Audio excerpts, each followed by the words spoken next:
Բարև ձեզ սիրելի հայրենակիցներ, այսօր տաղավարում հյուրընկալել եմ հասարակական քաղաքական գործիչ Էդգար Ղազարյանին։ Պարոն Ղազարյան, շնորհակալ եմ, որ հրավերը ընդունեցիք։ Ես եմ շնորհակալ։ Պարոն Ղազարյան, ոչ մի քաղաքական ուժ միայնակ իշխանափոխության չի կարող հասնել։ Իշխանափոխության մեջ շահագրգիռ կողմ է ընդդիմությունը, բայց մեր ընդդիմությունը ինչ է անում, այս օրերին ոնց որ իրար են ուտում, ավելի շատ իրար անպատվում են, այնտեղ Միքայել Սրբազանին են դրած խաչում, իրար դեմ են դուրս եկել։ Ու այս ապուրի մեջ դուք ասում եք impeachment, անվստահություն հայտնեք Նիկոլ Փաշինյանին։ Ոնց։ Այնպես ինչպես նկարագրված է Հայաստանի Սահմանադրությամբ եւ Ազգային ժողովի կանոնակարգ սահմանադրական օրենքով, եւ ես կարծում եմ, որ դա նաեւ փայլուն գաղափար է ոչ միայն հիմնական խնդրի լուծման, այսինքն Նիկոլ Փաշինյանի իշխանությունից վռնդելու իմաստով, այլ նաեւ ընդդիմադիր գործիչներին միավորելու եւ միասնական գաղափարի բերելու իմաստով։ Ես կարծում եմ, որ ձեր մատնանշած խնդիրը, որը ցավոք սրտի հիմա կա, դա պարապության հետևանք է։ Դրանպես պարապ մարդիկ դրանք ամենավտանգավոր մարդիկ են, երբ որ մարդը բնությունից ինքը պարապ չի կարող մնա։ Երբ որ իր հիմնական գործով ինքը չի զբաղվում, ինքը իր համար ինչ-որ գործ է նախաձեռնում ու դա հիմնականում լինում է ոչ արդյունավետ։ Հիմա քանի որ մեր ընդդիմադիր գործիչների մի զգալի մասը հաշտվել են այն մտքի հետ, որ իրանք ի վիճակի չեն իրավիճակը փոխել, ի վիճակի չեն պայքարել Նիկոլ Փաշինյանի դեմ, դե ճանաչվածել մարդիկ են, կուսակցություններ ունեն, հեղինակություն ունեն, հարցազրույցների պիտի գնան, պարապ չեն կարող մնան, ստիված իրանց համար զբաղվոնք են, թե իրարով են զբաղվում։ Հիմա եթե մենք այդ մարդկանց զբաղվել Փաշինյանով զբաղվում են իրարով։ Հիմա եթե մենք այդ մարդկանց բերենք ֆունկցիոնալ կառուցողական պայքարի դաշտ, բնականաբար արդեն կունենան ֆունկցիոնալ զբաղվածություն, էլ պարապ չեն մնա եւ կմեկտեղեն իրենց ջանքերը, իրենց կարողությունները հիմնական խնդրի լուծման։ Դա ձեր մատնանշած խնդրը գլխավոր խնդրից շեղվելու հետևանք է։ Երբ որ այդ միավորող գաղափարը լինի, Այլևս մարդիկ հավաքվեն։ Դիրքավորվում են ընտրություններից առաջ, պարոն Ղազարյան, ընդդիմադիրները այսպես, իսկ տարանջատում են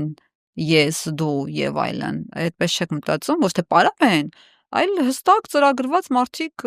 արդեն մի ոտով ընտրությունների մեջ են։ Ես հիմա կարծում եմ Հայաստանում միայն միամիտ մարդիկ, չեմ ուզում այլ կերպ ձևակերպեմ, ասենք միամիտ մարդիկ են, որ հավատում են, որ Նիկոլ Փաշինյանի պաշտոնավարման շրջանում Հայաստանում հնարավոր է ընտրություն։ Նիկոլ Փաշինյանը այս տարիների ընթացքում ստեղծել է նաև այնպիսի ինստիտուցիոնալ մեխանիզմներ, որը բացառի ընտրության իրականացումը։ Ասենք օրինակ որևէ մեկը մտածում է ընտրությունները դա միայն քվեարկությունը չէ, դա ընտրությունը քաղաքական համակարգ է,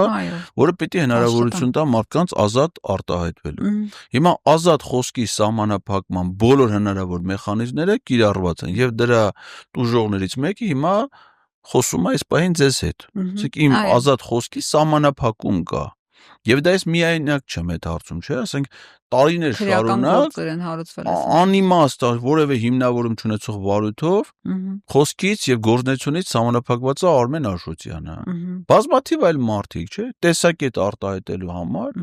լրատվամիջոցներ են փակվել Հայաստանում։ Ես իմ որդվին Ամեկ+-ի դեպքով մինչեւ հիմա դա հիշում խոսում ենք, չէ՞ որ։ Բայց հիմա Հայաստանը ոչ մեկ չի խոսում, որ Երկիր մեդիան է փակվել։ Հայկական երկրորդ հեռուստաալիքն է փակվել, պետական թերթը փակվել Հայաստանի Հանրապետություն, ասենք այլ մասնավոր ընկերություններ առևտրային իմաստով են փակվել, բայց հեռուստաընկերություններ են փակվել, թողել են մենակ YouTube-ը, հանրային հեռուստաընկերությունը վերահսկվում է քաղաքականապես, թե ովքեր են հանրային հեռուստաընկերության խորհրդի կազմում, ովքեր են հանրային հեռարձակողների խորհրդի կազմում, բացառապես քաղաքական գործիչներ, որոնք վերահսկում են, արդեն սկսել են YouTube-ն մենակ բաց թողել, ինչի համար, որ մենք խոսենք, մեզ բռնեն։ Ասենք մի տեղ պիտի թողնեն, որ խոսենք, որ բռնենք, դա ազատ խոսքի իմաստ չունի դա։ Ասենք օրինակ հասցեական մոտեցում, չէ՞, նույն բանը, օրինակ իմ գործով Սահմանադրական դատանի վերաբերյալ տեսակետը արտահայտում Նիկոլ Փաշինյանը կամ նույն ինքը ՍԴ դատավոր Վահե Գրիգորյանը ժամանակին 2019 թվականին, 2020 թվականին, չէ՞։ Ոչ մեկ դրա համար վարույթ չի նախաձեռնում, բայց որ տեսակետը արտահայտում Էդգար Ղազարյանը հարուցում է վարույթ։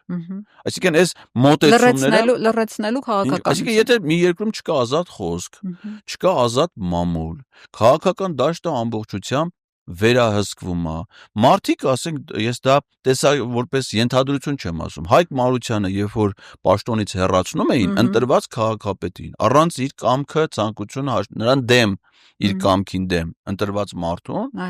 նա իր ելույթում ինչ ասաց, ասում է կառավարությունից զանգում են ինձ եւ ասում են, որ դու քաղաքապետանի ես ինչ աշխատակցին պետքա պաշտոնից ազատես, որովհետեւ ինքը Facebook-ում համարձակվել է լայք դնի, ինչ որ մեկի գրառման համար, իսկ կարծիք էլ չի արտահայտել, վերաբերմունք է արտահայտել, իսկ իրանք կարող է ոչ թե դրա բովանդակությունն է դուր եկել, կարող է նկարը, չէ։ Եվ ասում է կառավարությունից զանգում են տեղական ինքնակառավարման մարմին, որ սահմանադրությամբ իրար հետ կապ չունեն։ Եվ այդ կարգի ներգործություն է իրար։ Հիմա այս պայմաններում, երբ որ հիմնական ընտրության կազմակերպող մարմինը մեր սահմանադրությամբ եւ ընտրական օրենսգիր սահմանադրական օրենքով կենտրոնական ընտրական հանձնաժողովն է։ Հիմա որևէ մեկը մտածում է, որ Վահագն Հովակիմյանին կարգել են կենտրոնական ընտրական հանձնաժողովի նախագահ, որպեսզի նա ժողովրդավարական ընտրություններ կազմակերպի, այսինքն մեր քաղաքական դաշտում կա տես միամիտ մարդ, թե ասում են նա տեսակ Գյումրիում կար այն 50 խփեն, 60 խփեն, 70 խփեն, բայց խփեցին համեստի մեջ են խփել։ Չէ, համեստի մեջ չի։ Նայեք, քաղաքացիական պայմանագիր կուսակցությունը 2016 թվականին մասնակցել է Գյումրու համայնքի ավականու ընտրություններին եւ ստացել են 682 ձայն, որը անվավեր քվեաթերթիկներից պակասա 4 անգամ այդ նույն ընտրությունների ժամանակ։ Այդ կուսակցության իրական վարկանիշը Գյումրիում 682 ձայն է, որը հիմա կարծում եմ ահագին պակասած պիտի լինի պայմանավորված այդ կուսակցության վատ կառավարմամբ եւ գործունեությամբ, բայց իրանց համար խփում են 17000 ձայն։ Ու դրանով այսօր հպարտանում են, ասում են ամպլիտուդա, որպեսզի իմանաք ընտրախախտումի եւ այդ վարչական ռեսուրս, ֆինանսական միջոցներ, իշխանական համակարգ, բռնաճնշումներ, քրեական գործեր, մոտավորապես 16400 է։ Պարզ է։ Հիմա այդ իրանք չեն արել դա։ Հիմա Վահագն Հովակիմյանն էլ կարգվել է, որպեսզի այդ ընտրությունները կազմակերպի, որ որևէ մեկը որ բողոքի Վահագն Հովակիմյանին։ Վահագն Հովակիմյանը մեր հեռուստադիտողները կարող է այտենց եթե չեն հետևում կրթական համակարգի նորություններին կարող է չիմանան, ինքը 2021 թվականին Մովսես Խորենացու համալսարանի հերրակա բակալավրիատի շրջանավարտ է իրավագիտությունում։ Այո։ Ազգային ժողովի պատգամավոր էր եւ ուսմանը զուգահեռ սահմանադրական փոփոխությունների հեղինակ։ Հիմա այդ երիտասարդ իրավաբանը 48-50 տարեկան եղել է հայկական ժամանակ օրաթերթի լրագրող, չունենալով լրագրողի մասնագիտություն եւ ունակություններ լրագրություն իրականացնելու, ինչ արձանագրել է խմբագիրը Նիկոլ Փաշինյանը բազմիցս։ Երբ որ Նիկոլ Փաշինյանը եղել է հայկական ժամանակի գլխավոր խմբագիր, եղել է ազգային ժողովի պատգամավոր Նիկոլ Փաշինյանի օգնականը, երբ որ Փաշինյանն եղել է պատգամավոր։ Հետո եղել է ազգային ժողովի պատգամավոր, երբ որ Նիկոլ Փաշինյանն եղել է վարչապետ։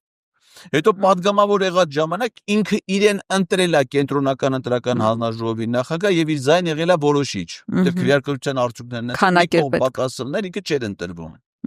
Հիմա որևէ մեկը մեր քաղաքական դաշտից մտածում է, որ այդ արվել է որպեսզի ժողովրդավարական ընտրություն կազմակերպի։ Լավ, ասենք Վահագն Հովակիմյանը կայացրեց սխալ որոշում։ Դա պիտի բողոքարկվի։ Ում սահմանադրական դատա։ Այո։ Քանի որ ես խոսքի սահմանափակում ունեմ արտահայտվելու։ Բայց ուրեմն ուղղակի հիշեցնեմ, դա ուղղակի փաստ է, որ սահմանադրական դատանի դատավորը Սեդա Սաֆարյանն է։ Սահմանադրական դատանի դատավորը ինչ Խաչատուրյան, Սասուն Խաչատուրյանի եղբայրը։ Կոռուպցիոն կոմիտեի։ Այս վերջերս։ Վահե Գրիգորյանը սավարտում է։ Չէ։ Իր առաքելությունը եւ այսպես։ Հիմա պետքա բողոքարկել սահմանադրական դատանը պետքա քննի։ Միայն ջալոց սահմանադրական դատանը այս հիմիկվա կազմով մի անգամ արդեն քննության առել է 2021 թվականի ընտրությունների արդյունքները։ Հիմա այս ամեն ինչը տեսնող քաղաքական գործիչները սպասում են ընտրական process-ով Նիկոլ Փաշինյանին իշխանությունից հեռացման։ Ուրեմն անլուրջ մարդիկ են ովքեր այդտենց են մտածում։ Պարոն Ղազարյան, impeachment-ի ձեր ասած այդ անվստահության համար հստակ նախապայմաններ են պետք։ Ինչ պետք է ունենալ։ 107 падգամավոր է անվստահության քվեարկության համար, պետք է ընդհանուր ցվի ձայների մեծամասնությունը 54 падգամավոր։ Ընդդիմությունն ունի այս ունին շատ ճակերտավոր ենք ասում 34 ձայն, որովհետև մենք բազմիցս տեսել ենք, որ հստակ դիրքորոշում, երբ որ հայտնելիս են լինում, որոշ ընդդիմադիրներ այսպես կարող է լող տան, ընդհանրապես դիրքորոշում չհայտնեն, ուզում են Փաշինյանը հեռանա, թե չեն ուզում։ Հիմա այս ամբողջ բանը իմանալով, պատկերի իմանալով, ավելի հեշտ չէր Աննա Վարդապետյանին համոզել անվստահության գործընթաց ձեռնարկել, որի լիազորությունները ունի, քան որոշ ընդդիմադիրների, որոնց ճակատին, եթե պահես ավտոմատ, նրանք էլի կարող է մանդատից չհրաժարվեն։ Ուրեմն դա դուք թվարկեցիք 4 հնարավոր տարբերակներից երկուսը, երբ որ Նիկոլ Փաշինյանը պետքա վարչապետ չլինի, այսինքն որպեսզի մեր երկրի այս աղետալի վիճակը անկումը գոնե կանխվի, կասեցվի, թե Նիկոլ Փաշինյանը վարչապետ չլինի։ Նիկոլ Փաշինյանի վարչապետ չլինելու տեսականորեն 4 հնարավոր տարբերակ գոյություն ունի։ Եվ այս բոլոր 4 տարբերակները վերլուծելով եմ եկել եզրանկման, որ պետքա միակ հնարավորը մնացել է անվստահության կամ ինչպես ասում եք impeachment-ի գործընթաց։ Մյուս 3-ը քիչ հավանական են կամ կառավարելի չեն։ Օրինակ նրա մահը։ Իսկ եթե նա մահանան, այլևս չի լի վարչապետ։ Բայց ոչ ոք չի կարող կանխատեսել, պլանավորել, ներազդել, չէ՞, ասենք դա Աստծուց կախված բան է, բայց պարզվում է, որ վերջի 5 տարվա մեջ նույնիսկ մահը մեզ չի ազատում։ Անզոր է, մահը անզոր է։ Ինքը ասել է, որ 100-ից ավել անգամ ինքը մահացել է եւ հարություն առել։ Իհարկե դրանով ինքը հաղորդում է տվել նաև դատաբժշկական ծառայությունների դեմ, որոնք ժամանակին դիակը չեն դիահերձել։ Որովհետև օրենքով սահմանված ժամկետ կա, կարծեմ 24 ժամում դիակը պիտի Պարոն Ղազարյան դիահերձվի։ Հիմա իրենք տեսել են դրած չեն հերձել, մնացել հարություն առել։ Պրոբլեմա։ Ու հիմա մտածել, որ երկրորդ անգամ կարելի է նորից հարություն չառնել, այդ խնդիրը կամ կառավարելի չի կամ առայժմ, այսինքն դրա մասին պետք է չի մտածել։ Հա, անցել ենք արդեն դա։ Այո։ Հիմա երկրորդ տարբերակը դա որ ինքը պիտի հրաժարական տա։ Պարզվում է, որ ինքը այդ որոշումը երբեք չի կայացնելու, ու դա գործնականում բաց է։ Դրա ընդ որում մինչև հիմա անդիմադիր բոլոր շարժումների պահանջները եղել են հրաժարականի։ Եվ հայրենիքի փրկության շարժումը, չէ՞, այդ հրաժարականի միացել է զինված ուժերի գլխավոր շտաբը, Հայ առաքելական եկեղեցին, Գիտությունների ազգային ակադեմիան, Երևանի պետական համալսարանի գիտական խորհուրդը,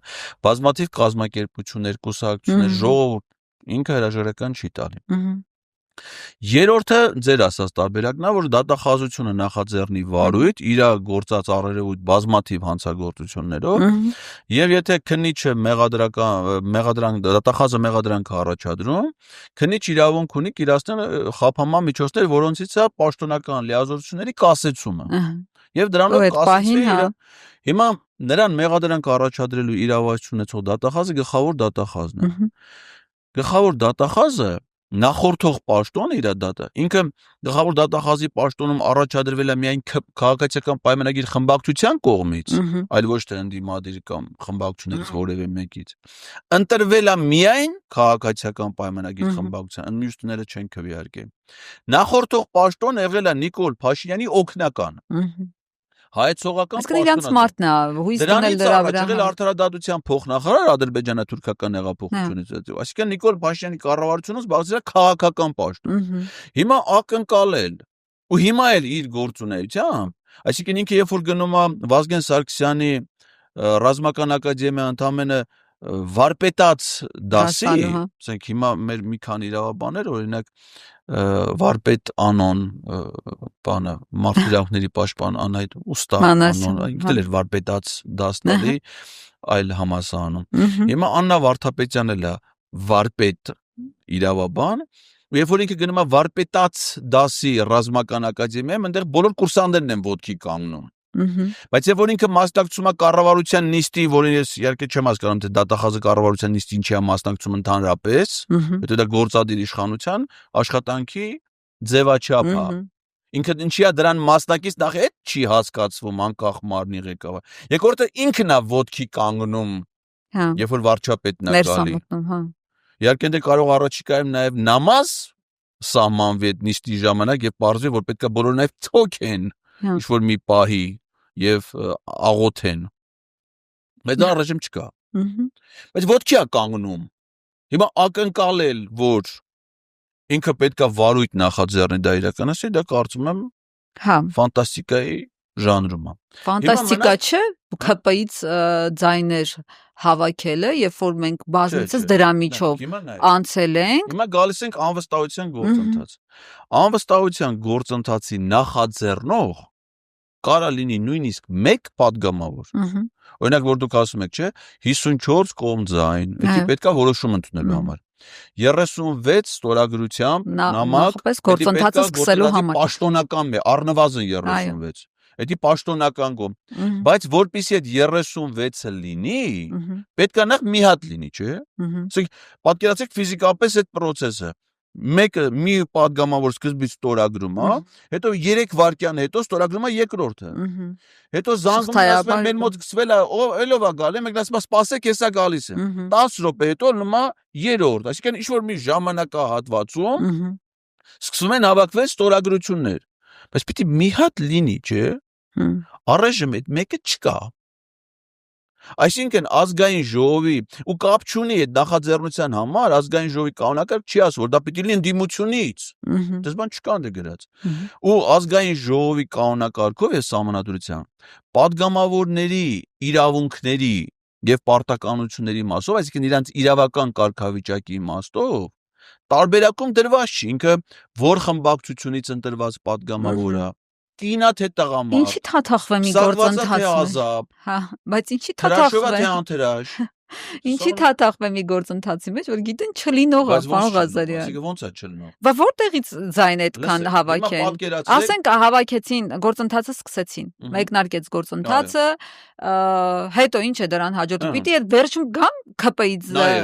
ձենների։ Նաև չէ, դա պարտադիր պայման է։ Ում ձայներին եք հավաքում։ Լուլուն է գալու ստորագրի ձեր համար։ Ով է գա, Սարգիս Խանդանյանն է գալու ստորագրի, Մարիա Կարապետյան, ում վրա եք հույս դրել։ Որ մեկի։ Ասում բոլորի, որովհետև այդ որ դուք ասում եք Լուլու, Սարգիս Խանդանյան, Կուկու, Աղունիկ, չէ, Ալփի։ Հա։ Դրանք սուբյեկտներ են։ Հիմա նրանք պիտի ոչ թե ես հաշտվում եմ դրա հետ, որ ինքը Լուլու է, այլ ես գնում եմ իրեն տեսնում Լուլու։ Դու Լուլու լինելուց բացի ազգային ժողովի падգամավոր ես, որը ըստ սահմանադրության դու միայնակ ներկայացնում ես ողջ ժողովրդին, կաշկանդված չես հրամայական մանդատով եւ պարտավոր ես առաջնորդվել քո սեփական խղճով եւ համոզմունքներով։ Դու որպես падգամավոր փող ես ստանում մեզնից հանրային ծառայող ես եւ որպես բարձրաստիճան պաշտոնատար անձ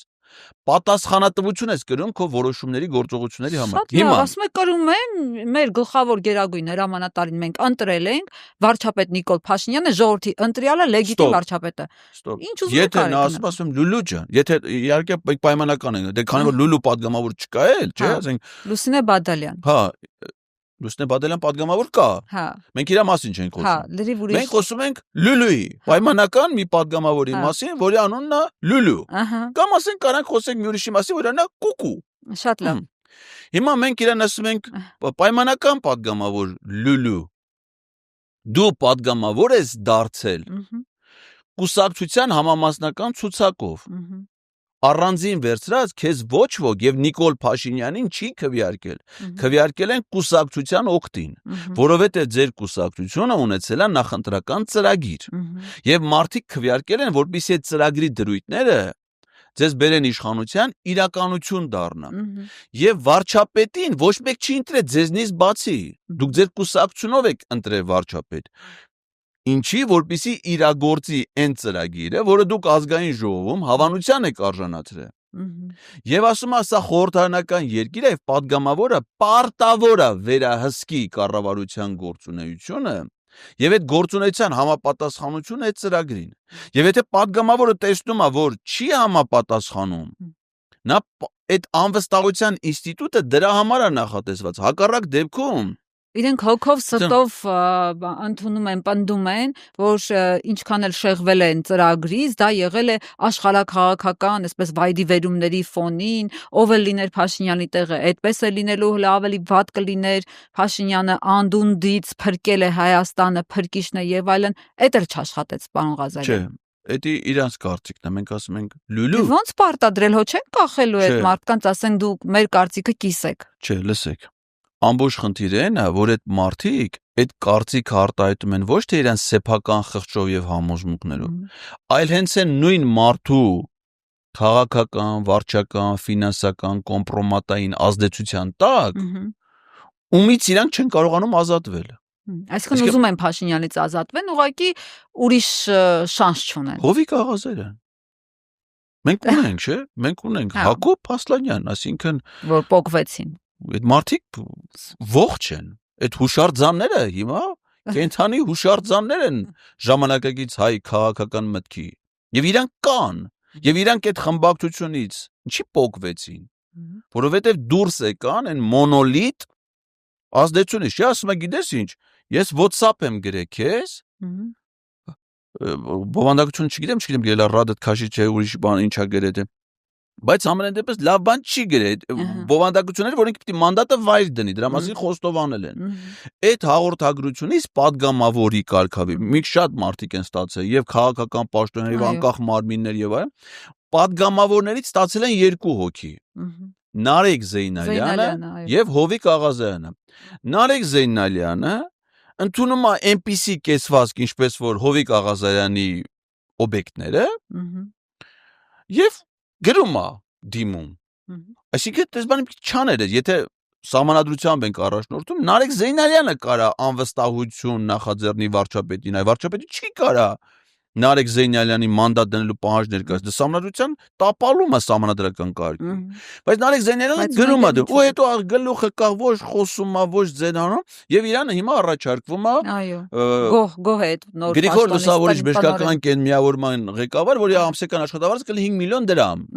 Դրա գինը։ Հովիկ Աղազարյան։ Այո, կարծեմ այդքան է։ Հովիկ Աղազարյանը ընդդիմանում ասում եմ, չէ, ես չեմ ուզում հրաժարվել մի մանդատ։ Էլի վարեք քննություն բերեք, պարզեք, ես մինչև հիմա էլ եմ գնացել նախաքննական մարմին որպես վկա, նույնիսկ հեռախոսս եմ թողել իրանց մոտ, չէ։ Էլի, բայց մանդատից չեմ ուզում հրաժարվեմ։ Եվ այդ մարդուն իրանք հանեցին իրանց համակը։ Հետո եկավ մի հատ Հակոբ Ասլանյան, որ ասում է, գիտեք ինչ, բերեք, իսկապես սպասենք մինչև վերջնական, ասում են, դավայ, երկրորդ։ Հետո գալիս է այն Վիլեն Գաբրիելյան, դատախազին ասում է, ես քո փաստարկները հիմնավոր չեմ համարում, որպեսզի կողմ քվեարկեն։ Կիրակի օրը ուղարկում են Գյումրի հյուրախաղերի 3-րդ։ Տեսեք, Հովիկ Աղազարյանի մի քանի ոչխար այդ խմբակցությունից արդեն 3 падգամավոր հանել են։ Հա, ոչխարների պատմությունը նկատի։ Այդ նկատի ունեմ, էլ այսինքն Հովիկ Աղազարյանը ասում է ոչխարների գործով, հա։ Հիմա այդ Հովիկ Աղազարյանի գործի ոչխարների այդ գործը ԿՊ խմբակցությունից արդեն 3 падգամավոր է դուրս բերե։ Բա պատկերացրեք քաղաքական process-ը լինի, մենք գնանք նրանց հետ խոսենք ոչ թե ոչխարներից, այլ ընդհանրապես Նիկոլ Փաշինյանից։ Հա։ Ես կարծում եմ, որ Նիկոլ Փաշինյանի կշիռը շատ ավելին է, քան Հովիկ Աղազարյանի ոչխարը։ Եվ այդ թեմայով խոսակցությունը կարա բերի իրավիճակի փոփոխություն։ Դու պատկերացրեք այդ փաստարկը, ես գիտեմ, որ դա վստահ եմ, որ դա ոչ թե ձեր փաստարկն է, այլ դուք դա հակափաստարկում եք ինձ քաղաքական դաշտում եղած խոսույթով։ Ցիկ պատկերացրեք, դες մտածեր Նիկոլ Փաշինյանը 2018 թվին։ 2018 թվին կար 6-րդ գումարման ազգային ժողով, որտեղ հանրապետական կուսակցության խմբակցությունը արդեն մեծամասնություն էր, բայց մեծամասնություն լինելով հանդերձ կոալիցիա էր կազմել Հայ հեղափոխական դաշնակցության եւ Բարգավաճ Հայաստան կուսակցության հետ։ Եվ Նիկոլ Փաշինյանը, որը սկսել է Սերժ Սարգսյանին իշխանությունից հեռացնելու հանրային գործընթաց, գիտի այդ մասին, որովհետեւ ինքը այդ նույն խորհրդանում երկխմբակցության ղեկավարն է։ Հիմա հանրային ճնշում, այստեղ լուրջ տարբերություն կա։ Ինչ կա։ Հանրային ճնշում։ Այդ ոնց առաջացավ այդ հանրային ճնշումը։ Նիկոլ Փաշինյանը այսինքն սկսեց քաղաքական process, նպատակադրում, այդ քաղաքական process-ով ընդդիմադիրների մեջ չկա մեկը, որ այսպես կարող է քայլելով գալ։ Հիմա Եղել է, խուրջինով եղել է։ թող լինի, չգիտեմ ինչով։ Եղել է մեր սիրելի Բագրատ Սրբազանը։ Քայլելով են Ստացվեց եկել, հենց impeachment-ն բոլոր հնարավոր ձևերով եղել է։ ձեռնարկեցին, չստացվեց։ Այդ չեն ձեռնարկել։ Ոնց ձեռնարկվել է։ Ով է Արծվիկ վարչապետի Մինասյանը վերկացավ, ասաց impeachment-ի գործընթաց ենք Հա, ով է սկսելու։ եղել վարչապետի Ի տեխնացը։ վերջո ներքին խոհանոցային բանակցություններից հետո ոնց մեզ հրապարակեցին, նույն Արծվիկ Մինասյանն ասաց, որ իշխան Զաքարյանը մեզ ասել է, որ բերեք ԿՊ-ից 18 ձեն, որոնք պակասում էին այն ժամանակ impeachment-ի համար, բերեք 18 ձեն, ախպեր, մեկը իմը կլինի, ես այն ժամանակ կստորագրեմ, չեղավ Չեղավ ինչի, որովհետև Արծվիկ Մինասյանը ի թիվս մյուս 106 ընդհանուր падգամավորների եւ ի թիվս մյուս 33 ընդդիմադիր падգամավորների չի նախաձեռնել վարչապետին անվստահություն հայտնելու գործընթաց, որ իշխան Զաքարյանը մտածի դրան միանա թե չէ։ Բա որ չունեին այդ ոչ մեկ չէր տալիս այդ պարտադիր պայմաններից մեկը վարչապետի տեխնացուի արկայությունն է, սամնադրության պահանջը, ասում է, եթե նախաձեռնես վարչապետի տեխնացուն ի հայտ եկավ այն ժամանակ Բագրատ Սրբազանին էին ասում։ Դուք տեսել եք մի ազգային ժողովի падգամավորի նախաձեռնություն, ազգային ժողովի որոշման նախագծի, որտեղ գրած է, որ Բագրատ Սրբազանը հանդիսանում է վարչապետի տեխնատու, սկսում են անվստահություն։ Չեն արել, բա մեր ասածն էլ հենց այդ է։ Որովհետև առանձին գնացել են, կանչել են տներ, գնացել են, սրճարաններում հանդիպել են, համոզել են, այս գործընթացը եղել է։ Ես այդպես գիտեմ, որ չեն ունեցել բավարար քանակությամբ ձեն, չեն ձեռնարկել, ասել չունեն։ Չի եղել դա, նորից եմ ասում։ Որովհետև ով որ ասի որ բա որ չի եղել Բագրատ Սրբազան ինչի վերկացավ, ասաց բան ԿՊ-ից մարդիկ կան, մեզ սատարում են, անունները հիմա չենք հրապարակում։ Բագրատ Սրբազանն ասում է որ ԿՊ-ում նույնպես կա դժգոհություն այս իշխանության ներսում, եւ եթե սկսի անվստահության գործընթաց, հավանական է որ նաեւ այդ խմբակցությունից մարդիկ կմիանան այդ նախաձեռնությանը, բայց այդ գործընթացը չի սկսել։ Ով որ ձեզ երբևէ ասի որ դա եղել է, օրինակներ բերեմ, էլի, ես այդ թեմայի մեջ ոնց որ լրիվ եմ տրված, էլի։ Ոչ միայն այդ թեմայի։ 2022 թվական սեպտեմբերի 15 ազգային ժողովի մոտ տեղի ունեցավ ինքնաբուխ մեծ հավաք, որը որ մինչև հիմա հայրենիքի փրկության շարժման, դիմադրության շարժման այդ ողջ շրջանի ամենամեծ հավաքն է իմ տպավորությամբ։ Խելքից դուրս մարդիկ ինքնաբուխ, ոչ մեկը ոչ կազմակերպելով, Նիկոլ Փաշինյանը մի հիմարություն դուրս տվեց ազգային ժողով, մարդիկ զգացին այդ վտանգը ու ինքն դրանից մի օր առաջ է զոհված ծառայողների ծնողներն էին նախաձեռնել։ Ես էլ գիշերը գնացիք մենք ազգային ժողովի, բացի ինչ-որ բան կար, ու մարդիկ հենց եկան այնտեղ հավաքվեցին։ Եվ եկան ազգային ժողովի падգամավորներ ընդդիմադիր այդ նույն հավաքին։ Ես իրանց հանդիպել եմ այդ ժամանակ այնտեղ, առանձին զրույցներ եմ ունեցել։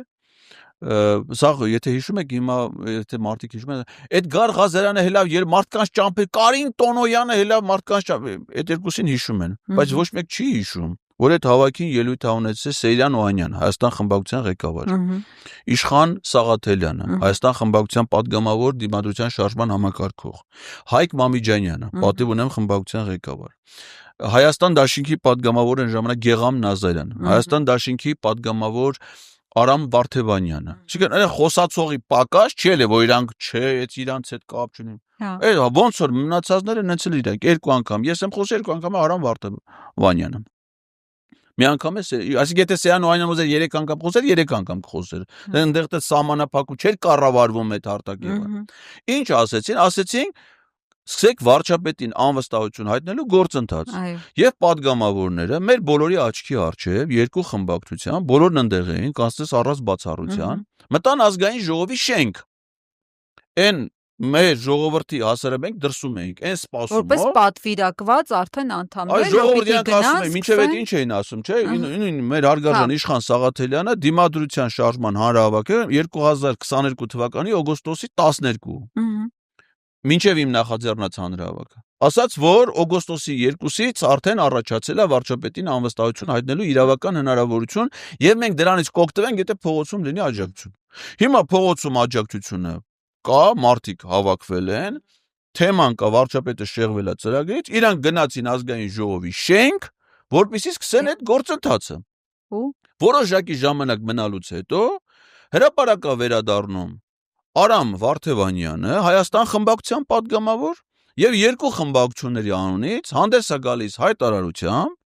որ իրենք սկսել են վարչապետին անվստահություն հայտնելու գործընթաց եւ թվարկում է բոլոր այն ժամանակ 36-ին, հələ կորուստներ չէին ունեցել Գեգամ Նազարյան եւ այլն։ Բանը բոլոր падգամավորների անունները, ովքեր արդեն ստորագրել են այդ գործընթացի տակ։ Ես հարցնում եմ, իսկ վարչապետի տեխնացուն ով է։ Այո, որտեվ կարևոր պայմաններից մեկն է։ Եթե ԿՊ-ից 18 հոգի քաղաքական անաստագողություն լինի եւ միանան այդ գործընթացին, այսինքն ինչին գործընթացը դուք չեք սկսե, այսինքն դա ակնհայտ մանիպուլյացիա էր։ Հանրության վրա շփով, այսինքն մարդկանց թվաց դա ավելի բնորոշ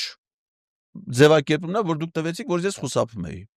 Բայց ավելի բնորոշ է դա, որովհետև իրանք ասում են մենք անվստահություն ենք սկսել, եւ որ անվստահության պահանջը չեն բավարարել։ Իսկ ո՞ւմ պիտի առաջադրեին այդ ժամանակ։ Ես կարծում, դա իրանց իրավունքն է, ես երբ որ օգոստոսի 23-ի հանրահավաք արեցի, չէ՞, ասում եմ, դա ձեր իրավունքն է, ում ուզում եք առաջադրեք։ Տրամաբանությունը հուշում է, որ եթե Հայաստան խմբակցության падգամավորները առաջադրեն, պետք է Ռոբերտ Քոչարյանի տեխնացուն առաջադրեն, որովհետև իրաց դաշինքի առաջի համարն եղել է Քոչարյանը, իսկ դրական օրենսգիրքը ասում է, որ վարչապետի առաջի համարը վարչապետի տեխնացու է, այսինքն իրենց պատկերացումներով, եթե իրանք շատ քվեներ ստանային, վարչապետը պետք է նա ալներ, Քոչարյանը։ Պատիվ ունեմ խմբակցության պատկերացումներով, դա Արթուր Վանեցյանն է։ Հիմա եթե իրանք չեն ուզում որ իրենց շեֆերը դառնան վարչապետ կամ իրենց առաջնորդները չեն ուզում, կարա չէ՞ լինի, Ռոբերտ Քոչարյանը ոնց է հրաժարվել падգամավորի մանդատից, նույն Արթուր Վանեցյանը։ Կարա նաև հրաժարվի վարչապետ դառնալու մտը։ Շատ լավ, կարա դա նորմալ է, կարա լինի։ Այդ դեպքում ուրիշին առաջադրեք։ Ում ուզում եք։ Եվ ես օգոստոսի 23-ին ինչ ասացի, եթե ոչ մեկին դուք չեք ուզում, մեկին դուք եք ուզում, նա չի ուզում, ու պատճառը մենակ այնա, որ ես երկրում Նիկոլ Փաշինյանից բացի ուրիշ ոչ մեկ չի կարա լինի վարչ, իմացեք, որ ես կարամ լինեմ։ Հա, ես կամ։ Վերջում։ Հա։ Բայց իրանք միանգամից այն ամենավերևից ընկան ամենավերջը, հասան ինձ, ասում չհասկացանք, դու ես քեզ առաջադրում ես վարչապետի, ասում եմ, չէ։ Ես կարծում եմ, որ դուք վարչապետի տեխնատու ձեր առաջնորդներին պիտի, ես եմ կարծում։ Ես կարծում եմ, որ ձեր խմբակցություններում, որտեղ կա փող վարչապետ, պաշտպանության նախկին նախարար, սոցիալ նախարար, էկոնոմիկայի նախարար, դրանք իրենց բարձր արժանինքներ, փորձառություն, հմտություններ, հեղինակություն ունեցող նրանք պիտի լինեն։ Եվ դա ձեր իրավունքն է, գնացեք, առաջադրեք։ Պարոն Ղազարյան, ո՞նց հասկանում դուք այս ամբողջ գործընթացը նախաձեռնել եք ավելի շատ ընդդիմադիրներին փուռ տալու համար։ Չէ, իրանք իրանց փուռ, մենք իրանց փրկում ենք։ Ինքնա փռատրումից։ Որտեւ իրանք ոնց որ իրանց կործանում են հիմա, որովհետեւ ժողովրդին խոստումներ են տվել, չեն կատարում, չէ՞։ 21 թվին Հայաստան դաշինքին պատիվ ունեմ քվեարկում։ Դե չի ստացվում, ասում են։ Մի րոպե, ինչ է ստանում։ Հրապարակը ազատ է, դուք գնացեք արեք։ Մի րոպե, հրապարակը հանրային ճնշում է պետք իմպիչմենտի համար, պարոն Ղազարյան։ Այդ մարդիկ որ հավաքվեն, նա կհավաքվեին էլի։ Ձեր ասելու այդ տեխնացուների շուրջ։ Փաստարկի իմ պատկերավոր օրինակը հետեւյալն է։ Երբ որ մարդիկ բալեշիկները, կառնեն տոմսեր, եռագույն դրոշներ, շվիկներ, կգնան Վազգեն Սարգսյանի անվան հանրապետական մարզադաշտ, կնստեն ամբողջ մարզադաշտը լեփ-լեցուն կլինի հանդիսատեսներով, եւ մենք կզգանք, որ ժողովուրդն ուզում է ֆուտբոլ նայի, մենք կստեղծենք մի հատ ֆուտբոլային թիմ, կընտրենք թիմի ավագ, կընտրենք թիմի մարզի, որովհետեւ ժողովուրդը լսվել է ստադիոնում սպասում է։ Ես կարծում եմ դա անմիտ պատկերացում է։ Ավելի տրամաբանականը հակառակն է։ Ստեղծում է ֆուտբոլային թիմ, ընտրվում է դրա մարզիչը, ընտրվում է ավագը, դարպասապահը, պաշտպան, մարզվում են, որոշում են ոնց խաղան, գնում են խաղը։ Մարդիկ տեսնում են, որ սրանք իսկապես ֆուտբոլիստներ են, իրանք իսկապես ձգտում ունեն, եւ իրանց պակասում է միայն իրենց երկրպագուի աջակցությունը, այդ 5000-ին չեն ափսոսում, գնում են դրան աջակցելու։ Հասկացա ձեզ, բայց այստեղ մի հատ կարևոր խնդիր կա։ Ընդդիմադիրները ինչ են ասում, երբ որ չեն ձեռնարկում դա։ Ասում են իմպիչմենտի գործընթաց, երբ որ ձեռնարկեցիր ու ձախողեցիր, դու 6 ամիս զրկվում ես դրա հնարավորությունից։ Այդպես ասելով իրանք արդեն 5 հատ 6 ամիս պրավալ են տվել։ Իսկ են կարային դա անել։ Չէ, բայց մտածում եմ, որ կարող է մի հատ sense պահ գա, որ ավելի հարմար լինի, ժողովուրդը այսպես շատ փրփրած, հեղեղի փողոցները եւ այդ պահից պետք է օգտվել եւ այդ մանդատները գործի հիմա իրանք հանդես են գալի, ասում են ոնց որ դուք իրանց տեսակետները վստահ եմ ներկայացնելուց, ասում եք որ դա ռեալ չի, մեկը դա չի, այսինքն իրանք հանդես են գալիս ռեալ, պրագմատիկ, ավելի հարմար պահի են սպասում։ Իսկ որ մսխեն այդ հնարավորությունը քաղաքական գործիչները, օրինակ եթե այսօր չեն սկսում, առաջիկա 6 ամսվա համար իրանք ինչ են նախատեսել, որ եթե այսօր անեն չստացվի,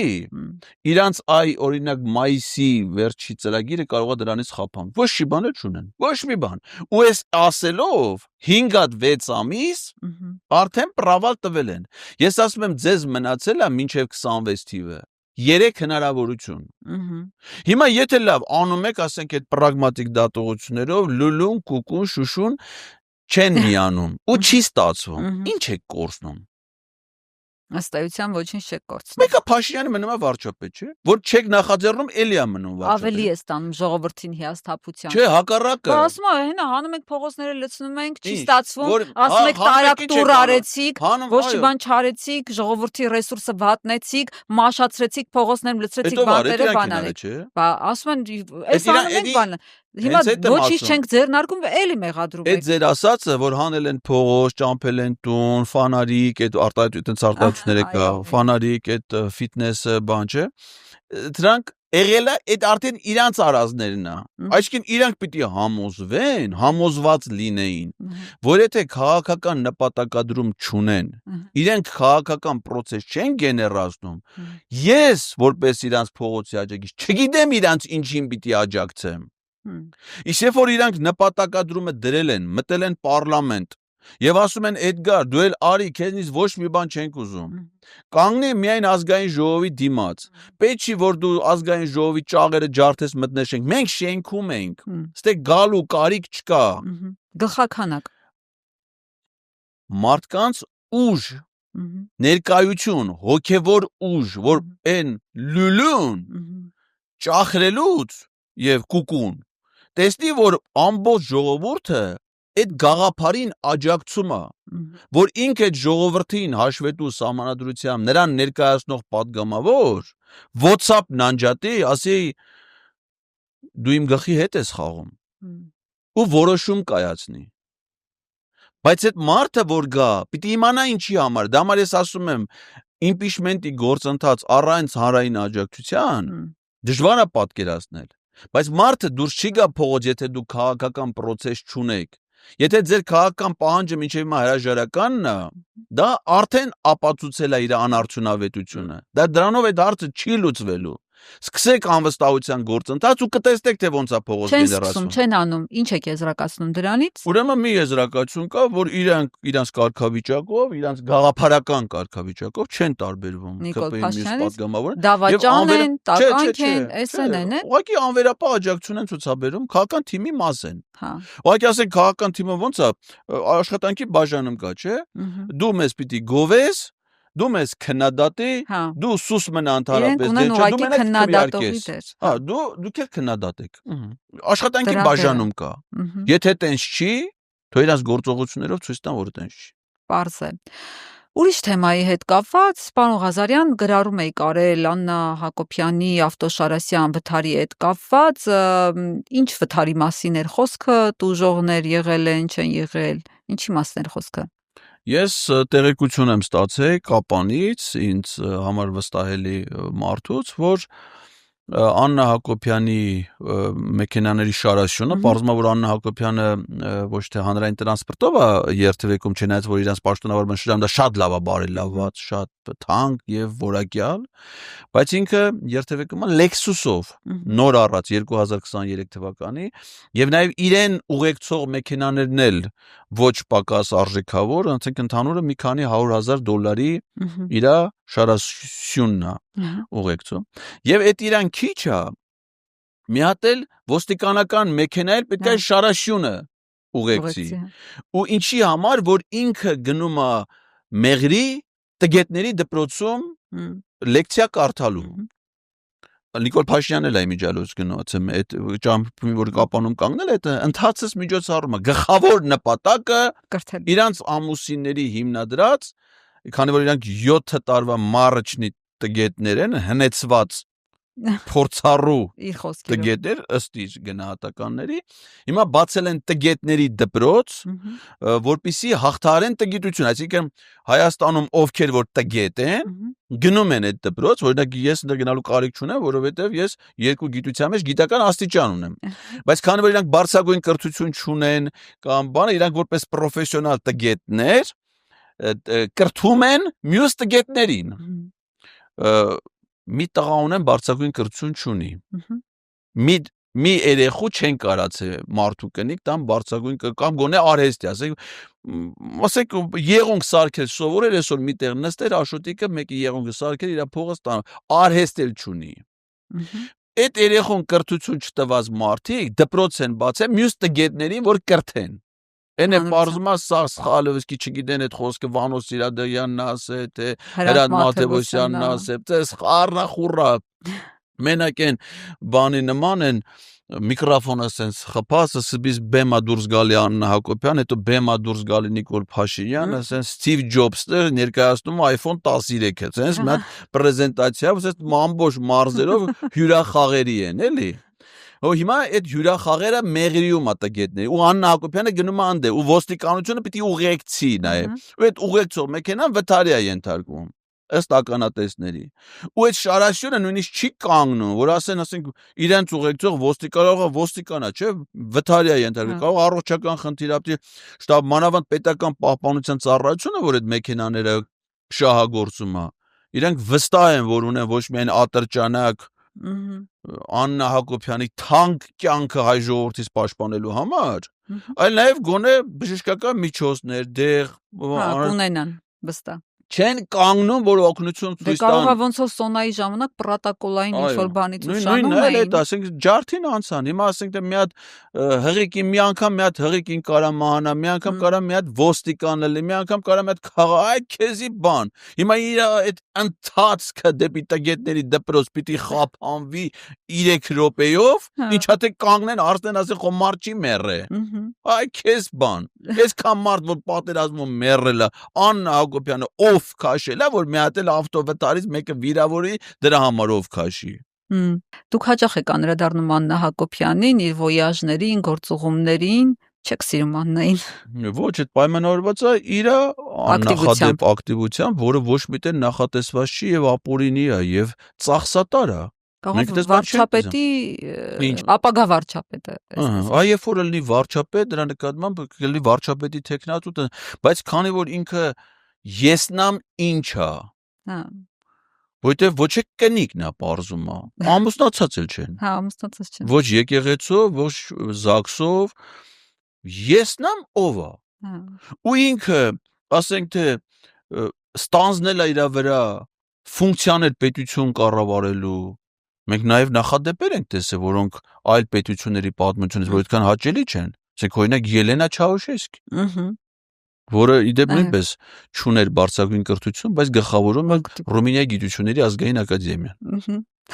Այսինքն նա մի քիչ ավելի ինստիտուցիոնալ է եղել, էլի կրթության նկատմամբ տգետների դպրոց չի հիմնե։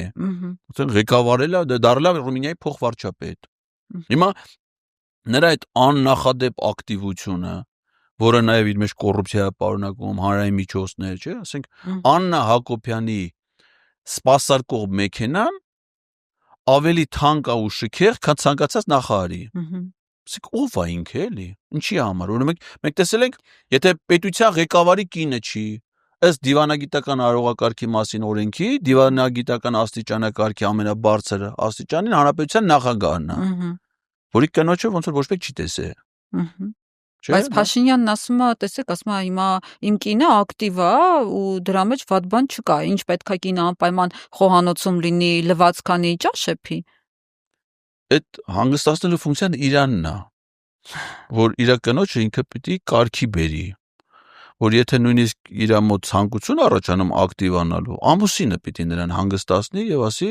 հանգիստ նստի քո եւ եթե դա ինքը չի կարող անի, Մեր հասարակությունը ոչ մի մեղք չունի դրա Մեր համար։ դրսևորվելու մասին է խոսքը, պարոն Ղազարյան։ Հիմա ասենք ես էլ եմ եղել Բարսաստիճան պաշտոնատարանցից։ Ինչ գործ ունի իմ կինը, ընդհանրապես տեղյակ լինի իմ պաշտոնական պարտականությունների հետ։ Ասենք ինքը իմանա թե Վայոց Ձորի մարզի սոցիալ-տնտեսական զարգացման ծրագիրը որտեղ է քննարկվում, հա։ Դա ինչ կնոջ գործը, որ ինքը մած ստեղծի հասարակական կազմակերպություն՝ ի աջակցություն Վայոց Ձորի։ Ու վերցնի մեր մարզի սոցիալ-տնտեսական իմ հետ գա ելփին հանդիպման, հա, դες բան չի եղել, դες բաները ասում որ չի եղել, իմ կինը իմ հետ ոչ մի աշխատանքային հանդիպման եւ աշխատանքային գործման չի մասնակցել։ Դա ձեր կնոջ ընտրությունն է եղել։ Ոչ։ Աննան էլ ընտրում է իր ամուսնու հետ, լիոր չասեց որ Աննան կարոտում եմ ամուսնուս եւ ընտրել է Նիկոլ Փաշինյանի եւ չեմ կարծում որ դա լավ ընտրություն է։ Որտեւ իրանից բացի ես չեմ կարծում որ երկրորդ կին կարող է գտնվել, որ այդ նույն ընտրությունը կատարած լիներ։ Այդ ընդ որում կարող է դա նաև հակառակ ուղղության է վերել։ Մեծ անեկդոտ կա, չի, ասում է դուք պիտի իրար շատ սիրեք, որովհետև դուք որ իրար չսիրեք, ուրիշ ոչ մեկ ձեզ չի սիրի։ Հիմա այդ իմաստով կարան իրենք իրենց երջանիկ զգան, բայց իրենց ընտանեկան միջավայրում, բայց ինքը չի կարա ընտրի, որ ինքը պիտի միջամտի վարչապետի գործերին կամ վարչապետի աշխատանքային այցելության արտասահմանյան պատվիրակության կազմում ընդգրկվի։ Իրենք չեն ասում որ դա միջամտություն է, իրենք ասում են Աննան իր գիծ ունի, իր հիմնադրամը, իր գործերը, ինքը առանձին իր աշխատասենյակը, իր ընկերությունները։ Բարեգործ է։ Ասենք Աննա Հակոբյանը մինչև իր ամուսնու վարչապետ դառնալը երբևէ մի հատ բարեգործական ձեռնարկի մասնակցել է, թե չէ։ Իր էությամբ, կոռուպցիան ո՞րն ասում է բարեգործ։ Որ հիմնադրամի անվան տակ դու դնում ես փողը։ Հիմա որ Նիկոլ Փաշինյանը վարչապետ չլի, դուք պատկերացնում եք մի հատ չեմ ասում հաջողված, բայց անհաջող տղամարդ, որ այդ հիմնադրամին տա 10 դրամ։ Ես չեմ պատկերացնում։ Ու նշանակում է այդ հիմնադրամի ցանկացած հանգանակություն պայմանավորված է ամուսնու պաշտոնով, դիրքով, այսինքն կոռուպցիոն բնույթ է կրում իր մեջ։ Իսկ մենք ո՞ց կարանք թույլատրենք, ասենք, որպեսզի նա ինչով ուզում է զբաղվի, եւ հետեւաբար պետք է բարձրաձայնել այնքան, մինչեւ որ խափանվի, իր ընտրությունը չի։ Ես եղել եմ Սահմանադրական դատարանի աշխատակազմի ղեկավար։ Իմ կինը Սահմանադրական դատարանի շենք չի մտե, որտեվ չպիտի մտներ, դրա համար չի մտե։ Եվ եթե ինքը ընտրեր, որ ինքը ուզում է այնտեղ իր նոր շորիկով, նոր Սահմանադրության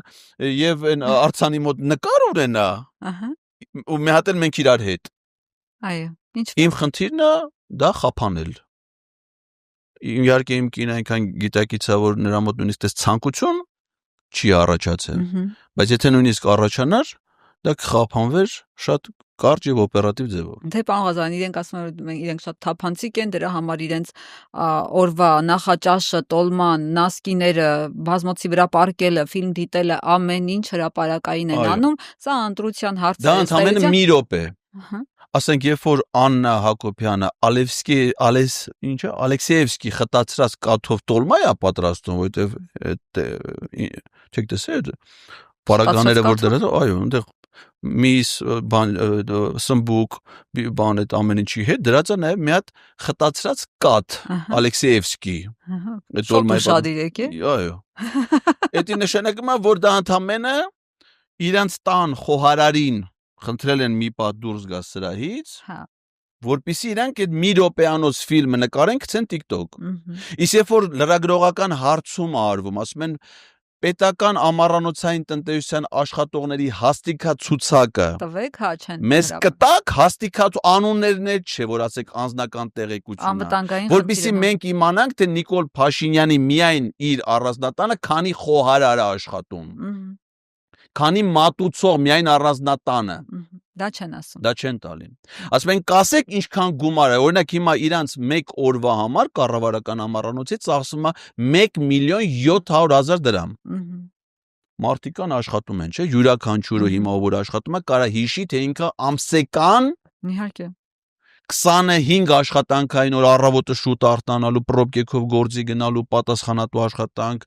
ղեկավարի նազոտուզը քաշելուց հետո ինչքան փող է ստանում ամիսը։ Այո։ 1.700.000 դրամ օրական։ Սրանց վրա ծախսվում է։ Ու երբ որ հարցում են ասում են մի հատ բացվածքը կտակ, ասենք օրինակ երբ որ ես գնում եմ City-ից առևտուր եմ անում, ինձ տալիս են գնումների ցուցակը, որտեղ երևում է կարակը քանի գրամ է, հացը քանի հատ։ Հիմա ասում ենք ձեր այդ 1.700.000 գնում եք, չի արել։ Այդ հաշի ֆակտուրաները Բայց կտեք մենք տեսնենք թե դուք այդքանի ինչ եք Կյանքի ուտում։ սպառնալիք է։ Այդքան ուտել չի լի էլի։ Հիմա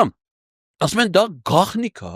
Իսկ ինչի է գախնիկ։ Այդ ինչ է ուտում որ գախնի է։ Մարդու մոտ արդեն ինչ ասես մարդու մտքով անցնում է, չէ՞, էսի ինչ է ուտում որ չեն ուզում ասեն որ ասեք հիմա մեկը ինձ այսօր հարցնի ասի առավոտ նախաճաշին ինչ ես գիտես կասեմ, չէ՞, ասեք այդ ինչի ես վախենում։ Դուք էլ ասում եք ոչ հրապարակային հենց էնա որ խափում են մի հատ տեսանյութ է դնում մի րոպեանոցի համար իրանց այդպես պատրանք, որ իրանք ասեն սովորական ասեք Հասարակ ավտո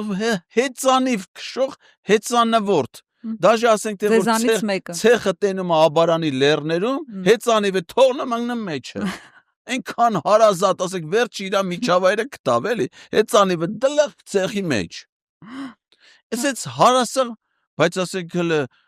կարևոր հարցեր։ Ասենք մենակ $2 միլիոն մենակ Նիկոլ Փաշինյանի 4 զրահապատ մեքենաների գինն է։ Այդ չեմ ասում պետական պահպանության ծառայության մյուս մեքենաները, որ իրան ուղեկցում են Ռամզան Կադիրով, չէ՞ դրա այդ այցելացեք Գյումրիից եկավ։ Հələ մի հատ հիշեք ինքը 18 թվին ոնց է եկել Գյումրիից, ինչ տեսքով։ Տրթատին հիշեք ընդեն իր գունավոր կուրտկայով, բան Ավինյանին, բան։ Ու մեկ էլ իրան 25 թվին, որ եթում են Գյումրիում իշխանություն զավթելու, ինչով են գնում։ Ինչքան ջիպ, ինչքան միլիոններ, ինչ հարստություն, ասում եք, հրա ինչ հրա, խափում են մարդկանց այդ ձևով, պատրանքն են ստեղծում։ Հիմա ես էլ ուշադիր եմ այդ ամենի նկատմամբ, նաև լինելով որպես բարեխիղճ հանրային, այսինքն ես եղել եմ մարզպետ, եւ այն ժամանակ շատերը զարմանում են, որ մարզպետը մեքենայից սև պլյոնկաները պոկել է եւ իր մեքենան ինքնակշում ռեմենը գցած։ Այսինքն եթե իրանց համար դա նոր է երևույթ, Էդի Վայոց ձորում եղել է 2012-14 թվերին։ Ամփոփելով մեր զրույցը, դա Փաշինյանի հետ ենթադրենք ամեն ինչ պարզ է, իր քաղաքականության հետ, ընտանիքի հետ ընդդիմադիրների դաշտ գանք։ Տեսեք Միքայել Սրբազանը երբ որ ասաց, որ իր համար իսկական տղամարդ առաջնորդը Ռոբերտ Քոչարյանն է, իսկ Սերժ Սարգսյանն է, ամբողջ կոլապսի պատասխանատուն է, մեղավոր է, ինքը վատ ղեկավար է եղել եւ այլն, մեծ աղմուկ բարձրացավ։ Հիմա ինձ հետաքրքրա ձեր համար այդ կինոյի տղա ղեկավարը ով է, առաջնորդը ով է, որ ենթադրենք Փաշինյանը չլինի այդ մարդուն դուք տեսնում եք այդ պաշտոնին։ Ուրեմն հիմա Հայաստանի վարչապետի պաշտոնը զբաղեցնում է մի մարդ, որի կրթության հավաստող միակ փաստաթուղթը Իջևանի թիվ 1 դպրոցի ավարտական ատեստատն է, որից նույնիսկ Վահե Ղազարյան ունի։ Այսինքն այն աստիճանի փաստաթուղթ է, որ դաժե նա ունի։ Ուրիշ կրթական փաստաթուղթ չունի։ Գիտեմ ինչ պիտի ասեք։ Պիտի ասեք ով է լինի այդ դատված։ Գեշ աշխատակի քիչ հարաբերական գեշ քիչ հարաբերական բան հա դա կարելի ասել շատ գեշ իսկ կնոջ համար գեշ չի լավա տեսեք իմ գնահատումն կոնֆլիկտային խառնվածքով ոչ մի տեղ չաշխատած նախկինում դատված հիմա եթե այդ մարդը կարա լինի վարչապետ դուք մտածում եք թե ով կարա լինի վարչապետ Հիմա ասենք ես այդ օրինակ շատ եմ պետք է ձեր տաղավարում պետք է բերեմ Հիմա ասենք կարող եմ մեզ լսի մի 2000 մարդ մինչև 20000 նրանց մեջ կարող է լինի մի մարդ որը բիզնես ունի ասենք ընկերության սեփականատերը թող նա պատկերացնի որ իր ընկերությունում կա մի թափուր հաստիկ պահակից սկսած մինչև գլխավոր տնօրեն մրցույթ է հայտարարում ասում ով լինի ու ստանում է CV-ներ CV-ների մեջ կա մի հատ դիմորդ 50 տարեկան մի մարդ որ ոչ մի չի աշխատել չի սովորել այդպես փորձառություն չունի բայց լսել է հայտարարության մասին դիմել ասում է լավ հələ մատ կանչեմ հարցազրույցի կանչում է այդ պիտի ասեմ գեշ ճղճղան ձենով երկու բառ հետը խոսում է կոնֆլիկտային բան հռետոր բայց թող հիմա ձեռը դնի խրճին ասի ցանկացած բիզնեսմեն Նիկոլ Փաշինյանին իր անկերությունում ինչ պաշտոնում կնշանակի ամիս 2000 դրամ փոխ է բացառված բան է բացառված ով այդպես բան իր կյանքում ոչ մեկ չի արել ով է այդ խարիզմատիկ գեղեցկադեմ կրթություն ստացած չդատված սիրված ով է նա։ Ցանկացած մեկը մեր հանրային կյանքից, այսինքն կա մեկը, որի պարամետրերը Այսինքն մեր հարևան, առաջինակի հարևան Վալոդ Ձյաձյան էլ կարող է լինել վարչապետի տեխնացուն։ Անձնապես չեմ ճանաչում, բայց կարծում եմ, որ նա բացառված բան է, որ լինի ավելի վատը, քան Նիկոլ Փաշինյանը։ Բայց մինչև Վալոդ Ձյաձյանին հասնելը մեր հասարակության մեջ կան մարդիկ, որոնք գնացել են, կրթություն են ստացել, աշխատել են, փորձառություն են ձեռք բերել, պատասխանատու պաշտոններ են զբաղեցրել, դրսևորվել են այդ պաշտոններում, պետական պարգևներով են հասարակության մեջ է, այսինքն այդ մարդիկ չեն կարալ, né? Իրենք չեն գալիս առաջին Ոչ չեն գալ, օրինակ ասենք Հրանտ Բագրատյանը ասել է, որ ես պատրաստ եմ հիմա եթե իմ տեխնացուն առաջադրեն, ստանձնեմ վարչապետի պաշտ։ Ես ուզում եմ անա մեր ընդդիմադիր գործընկերները սկսած ինչ են անուն դնում, որ ասենք տնտեսագիտության դոկտոր, պրոֆեսոր, նախկին վարչապետ, ակտիվ հասարակական գործունեությամբ զբաղվող, ճգնաժամային իրավիճակում երկիրի ղեկավարած մարդուն չեն առաջադրում։ Հիմա պարտադիր չի որ Հրանտ այսինքն ես այդ որ ասում եմ չի նշանակում որ տարված եմ Հրանտ Բագրատյանի կերպարով իր ֆանատը դες բան ոչ մեկի հանդեպ էլ դες վերաբերմունք պետք չի ունենալ այսինքն որևէ մեկին պետք չի աստվածացնել չգիտեմ խարիզմա Իսկ սխալ է կիսել Քոչարյանի եւ Սերժ Սարգսյանի եթե ոչ Նիկոլ ուրեմն կամ Քոչարյան կամ Սերժը վայ Քոչարյանն է սա մարտի 1-ին Սերժը է հիմա ես եղել եմ տնտեսագիտական համալսարանի կառավարման ֆակուլտետի դեկան եթե հիմիկվա դեկանին հանեն պիտի անպայմանից նշանակեն կամ ինքը կամ ես ասենք չի որ ես դեկան եղել եմ ու էլ կարամ չլնեմ դեկան։ Դե իրենք են դաշտի հիմնական խաղացողները։ Իրենց ֆոնին որ Քոչարյանն ասեց է որ մեծ մարդու ստվերը մեծ է։ Իրենք ստվերում են արդեն մնացածին։ Իրենք կարող նաև իրաց մասից դες կարծիք ունենան։ Բայց դες հեշտ պարտավորник ես չեմ պատկերացնում որ եթե Հայաստանում պիտի իշխանության փոփոխություն լինի, ապա դա պիտի անպայման նախկինում նույն պաշտոնը զբաղեցրած մարդը լինի։ Ամենևին։ Այդ նույն բանը հիմա ոնց որ ասես Վայոց Ձորի մարզպետին հանեն պարտադիր պիտի ինձ տան մարզպետ կամ Բագրատյան Սերգոյին, որովհետև ես ու Սերգեյն ենք ելել մարզպետ։ Իսկ ընդդիմադիրները կգան մի տեխնացուի շուրջ մի հայտարարի։ Հենց այդ եմ ասում, որ պիտի գան։ Եթե չեն գալի, նշանակում է, որ իրանք էլի եկել են մի տեխնացուի շուրջ ընդհանուր հայտարարի, բայց դա Նիկոլ Փաշինյանն է։ Հա, դա իրենց սրտի տեխնացու։ Տենց է ստացվում։ Խմենք։ Այսքանից հետո բա ինչ անենք։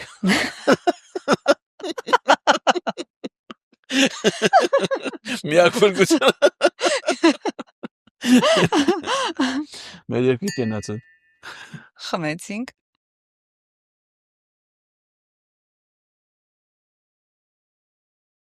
Շնորհակալ եմ այսօրվա զրույցի համար պարոն Ղազարյան, հետաքրքիր էր, ինչպես միշտ։ Այսօր այսքանը, սիրելի հետևորդներ, անպայման բաժանորդագրվեք մեր ալիքին եւ Patreon-ին։ Շնորհակալություն, որ դիտում եք, կհանդիպենք մյուս շաբաթ։